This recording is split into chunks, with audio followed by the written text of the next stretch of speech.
Oh, what is going on?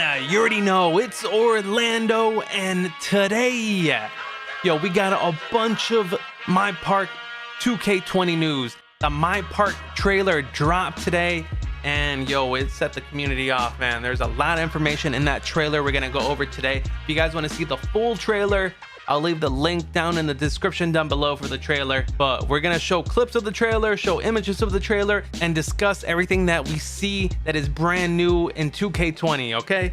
And after that, we have questions answered from the devs again, and they answered a lot of good questions this time, and we're gonna get some more information on 2K20. So, without further ado, man, let's just get right into. If you're looking to buy or sell a 2K account, make sure you hit up Sports TMB, the most reliable account service in the 2K community. He has a bunch of accounts with high overalls, max badges, and more. Make sure you let him know Orlando in Chicago sent you.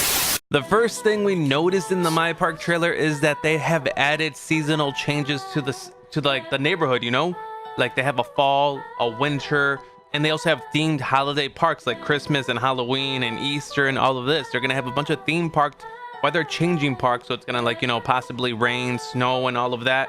Things we've been asking for years, we're actually gonna have in our neighborhood now. Like the park, it's gonna snow for Christmas. Halloween, there's gonna be, decorations and pumpkins everywhere, and it's just really cool that they finally, added that in the game because we've been asking for it for so long.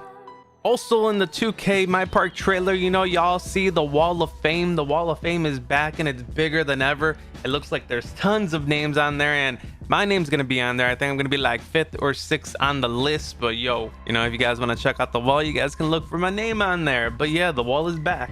As y'all can also see throughout the trailer, they bring back other events they have done in the past, like Court Conqueror and Gold Rush and other of those glow in the dark events. I forgot the name of it. They're bringing all those events back to 2K, and they also added in late night ramen, the Rowan's late night ramen. Oh yeah. They also brought back the trampoline park. The trampoline park, some of y'all love it, some of y'all hate it. I didn't really care for it, but it's back. It's not called the trampoline park, it's the cages. You guys know what I'm talking about. But yeah, the trampoline park is back. They also show off some of the rep rewards in the game, like the two rider bike. What is it called? The trike or something? I don't even know. You get two people on one bicycle and you both can, ride it together. And one of the cool things in the trailer is this race car. Y'all see these race cars right here? There's a blue one and a red one, and they show them, riding off, going in circles around the park.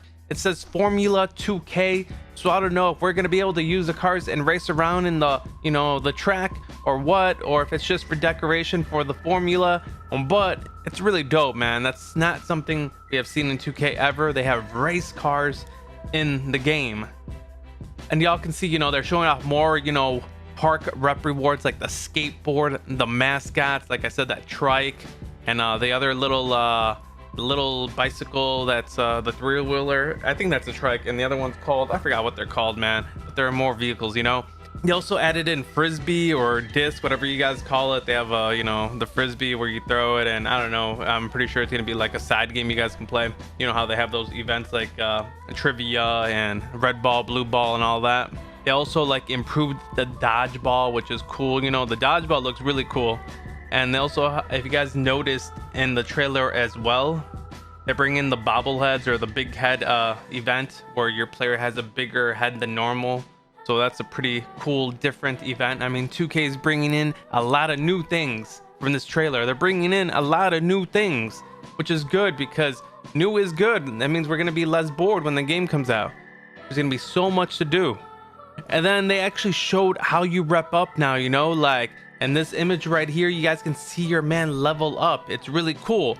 And then they show the rep system, a little bit of it. They showed there's rookie, pro, all-star, superstar, and elite. We don't know if there's anything after elite yet, but so far, the beginners are gonna get, rookie, and then from there you rep up from pro, all-star, superstar, and then you get to elite.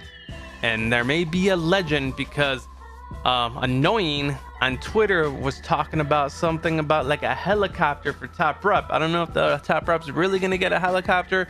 I don't know if there's a rank above elite, or maybe you get legend and you get a helicopter. I don't know, but he tweeted this out, and you know, he's trying to give people hints, and you know, it could be right. But in these images, if you really do analyze them, you guys can see like show off tier 5 emotes now available. No place like my court. It's showing you, you know, what you unlock and how you rep up and all of that. Blaze, if you guys don't know who Blaze is, Blaze actually made a list from the trailer and put down like what all the rep rewards are gonna be for, you know, 2K20. And I don't know if it's 100% accurate, but I'm gonna show you guys right here. It shows rookie 3, you unlock bling swags, my court rims, accessories. Pro 1, you unlock tier 2 emotes, neighborhood animations, and the skateboard. Pro 2, you unlock iron wall, that hard screens in neighborhoods, hats, players, and player panels. I don't know what the player panels are, but let's talk about the iron wall right now. And Pro 2, you unlock iron wall, and I guess it gives you, like, if you have brick wall in Hall of Fame, it gives you a special, you know, my park brick wall animations, or special brick wall animations just to park, and you unlock them for getting Pro 2. And then Pro 3, you unlock, you know, legend jerseys, eyewear, and scooters. All-Star 1, you unlock tier 3 emotes, beach cruiser, and more animations. All-Star 2, you unlock the screen crusher, blow up hard screens, customized my court tier 2 panels. All-Star 3, you unlock the 3 perform in neighborhood tier 4 emotes and bikes. Superstar 1, you unlock the no shirt park handle dribble moves available in park and tattoos. So Superstar 1, you get special dribble moves just for the park. You guys who are dribble heads, you're gonna want to grind to Superstar 1. And then Superstar 2, you get the 2 times spin wheel, more animations. Superstar 3, you get low rider, no more gym rat. And then Elite 1, you get 5 tier 5 emotes. And Elite 2, you get double VC, create your own shirt, and tier 3 panels. And you know, Elite 2, man, you get create your own shirt. That's really cool. It's gonna take a while to grind to Elite 2 as well. So creating your own shirt when you're like that high level of a rep, it's gonna be really cool, man. You're gonna have some unique stuff out there, and it's just not like everyone who can create a shirt. You have to grind to Elite 2. And then Elite 3, you get mascots and suits. You actually get to wear a suit in the park. We wanted that for years. I remember in 2K15 we talked about wearing suits in the park because they had them in the game, but not in the park. Now they're in the park, which is a thumbs up, 2K. Thank you. And then another thing we take away from the trailer is they're going to have 3v3 Pro-Am at the park. Maybe I heard talks on Twitter about that there's going to be a 250K tournament this year of 3v3 park tournament. Like a 3v3 Pro-Am tournament or whatever you call it, you know, park Pro-Am. So yeah, there's going to be a 3v3 Pro-Am.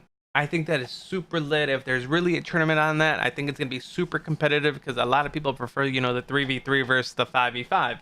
So that's going to be a lot of fun in 2K this year. Oh, and I forgot to mention that they added in backpacks in the game. I've said this for years in my wish list for 2K. Wish list 2K17, 18, and 19. I'm like, they should add in backpacks, and they finally added those in. They're looking pretty clean. Oh, and more in depth about the customizable player panels you unlock at a certain rep. I just earlier said that I didn't know exactly what that was. Actually, I ended up doing a little research, and I did find out what it is. And you can actually show what you like, park rep, team you play for, or whatever you like on your showcase. So whenever you're walking around in the park, you can show you're an 88 overall, or you can show, you know, you play for this team, or you can show what your rep is. Like, you get to pick what you showcase at the park. So if you want to hide because you're a high rep and you want to, you know, you don't want people to know that, you can take that off, which is pretty cool. And this year they also said you can ride vehicles inside the park, like where you actually have the spots to get on. You can actually ride your hoverboard, skateboard, bicycle, tricycle, trike, all of that. You can ride that in the park this year, which is 100% amazing because it sucked we couldn't do that last year and the year before that. And then for 2v2s, man, they removed the inbound glitching because you can't do it anymore. You actually inbound from the half court line. People were posting this image from the, you know, the trailer that they're actually inbounding from the half court instead of the 3-point line. So it's going to be really hard to inbound glitch with that now, which is good. A lot of people were abusing that the past years. I'm glad they actually finally made the change. And then pretty much to finish off the trailer, other little details I did notice, you know, they have a treasure map in a treasure type park. You can see a my player holding the map up, and there's a treasure chest, and we don't know what's inside the chest yet, and that's something to look forward to in 2K this year. Yeah, besides that, man, they added in a ton of stuff for the park this year, and it's looking hella lit. I'm really excited, man. You guys should be excited because I'm excited, man. It's looking good. But let's get into, you know, the Q&A, the things people ask Mike Wang and his responses, because we always learn little details about 2K20 when he answers people's questions. So let's just get into those questions. Only Facts asked Mike Wang, what's the logic behind upgrading Steady Shooter? Does the higher the badge tier increase the contested shot percent and bigger impact on open shot percent? Or 2, does the higher the badge tier increase the contested shot percent and has lesser impact on open shot percent? And Mike Wang said, number 1. So the Steady Shooter badge may not be a badge you want to get if you take really good open shots, you know? Mike Wang also tweeted out yesterday, stamina in NBA 2K20. We want people to think of sprinting as a resource instead of mindlessly holding the sprint trigger all game long. Pick and choose your spots to explode and then lay off the trigger. This goes for offense and defense with and without the ball. So they're changing stamina. You're not going to be able just to hold it down the whole entire game. They want it to be something you pick and choose when you use it and when you need it, which increases skill gap, because some people just mindlessly, you know, like he said, hold down turbo the whole entire time, like me. I mean, I think everyone did it. Does Needle Threader provide a shot boost for us since it replaced Pick and Roll Maestro? No, Needle Threader improves pass accuracy and makes it tougher to intercept passes. If you want to buff the receiver's shots, you need Dimer. You guys know about that now. Baldrich Kobe asked Mike, at what ball handling attribute can I speed boost? Is it like 2K19 where it's 86, or is it different? Also, does the first step badge have anything to do with it? Mike Wang responded saying, you need an 86 speed with ball for tier 3 first steps. Speed with ball is 70% speed rating and 30% ball handling. Quick first step makes all your launches quicker regardless of the tier. And then the casual asked Mike, I'm not even worried about speed boosting. Can you confirm at what rating you get pro dribble moves? As a small forward, I don't expect elite, so I just want to know. Mike responded saying, you need to be 65 overall and 70 ball handle to unlock pro dribble moves. So, here you guys go. That's some good information. And then Goon asked Mike, is it 70 ball control to be able to do the behind the back escape as well? And Mike Wang responded saying, you can do them at 70, but they're not as effective as the tier 3 86 ball handle versions. So here you guys go. For you dribble heads, I know you guys want to know that. A lot of y'all had that question. Now, Lockup AD asked Mike, elaborate on Space Creator. Does it affect the actual step back dribble move or the step back off dribble shot? Mike Wang responded saying, Space Creator affects both dribble moves and shots. That's actually a good badge. Smooth Mage asked Mike, how does shoot off dribble work? Mike responded saying, we look at your base shot ratings, close, mid, 3-point, depending on where you're shooting from, and knock down your base shot percentage if you're shooting off dribble. Difficult shots will then offset the hit and bring your percentages back up depending on what level you have. So that's how, you know, shooting off the dribble works this year, because it's different from the past years. We had a category telling us what our moving shot was, you know? An angry 2K player asked Mike, remove quick draw, please. There's really no point of it being a badge. Mike Wang responded saying, being able to get your shot off quickly is an asset. We want it to cost you something, or else everyone will be able to do it regardless of their build choices. And he's correct, man. I think it's a interesting thing they did with, you know, removing the speed of our jump shots and adding in the quick draw badge. People are actually going to have to use it as a badge and have it take up a slot if you want a quick jump shot, which I think most people are going to, you know, use.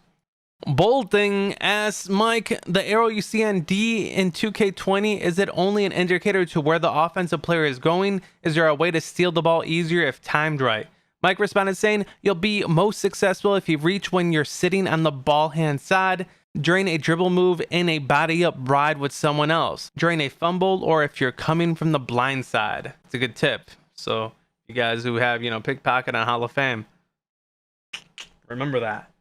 A lot of people have asked about this. Since we removed the shot contest rating in NBA 2K20, we look at your interior or perimeter defense ratings depending on where the shot is taken. And then Harper asks, With that said, how important is height and wingspan as it relates to shot contests? Should we focus more on our defensive ratings instead? And Mike Wayne actually said they're all pretty much equally important. So, you know, height does help you on the defensive end. And then Hovakin asked Mike, so does that mean a 6'10 power forward with a low perimeter defense will contest 3-point shots less than a 6'2 guard with higher perimeter defense? And Mike responded saying, should be a wash because of the advantage of the taller player's height and reach. So if your, you know, defensive rating's high and you're short, your defense is going to be good. If your defensive rating is low but you're super tall, your defense is going to be good. So just remember that.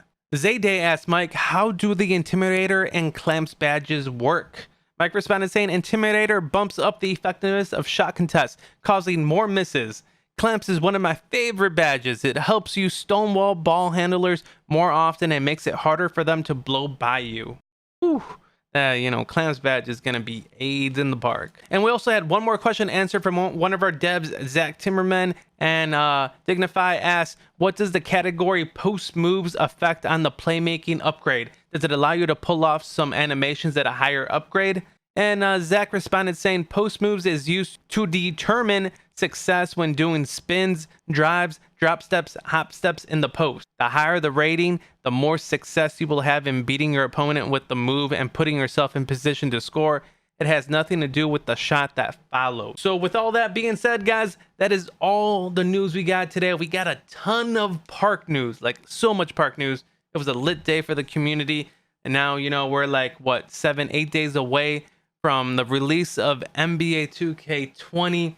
I hope you guys enjoyed the video. Make sure you guys do me a favor, drop a like on the video, subscribe to the channel for some more NBA 2K content. But for right now, guys, I'm the Yo, and I'm out. You find your way back home.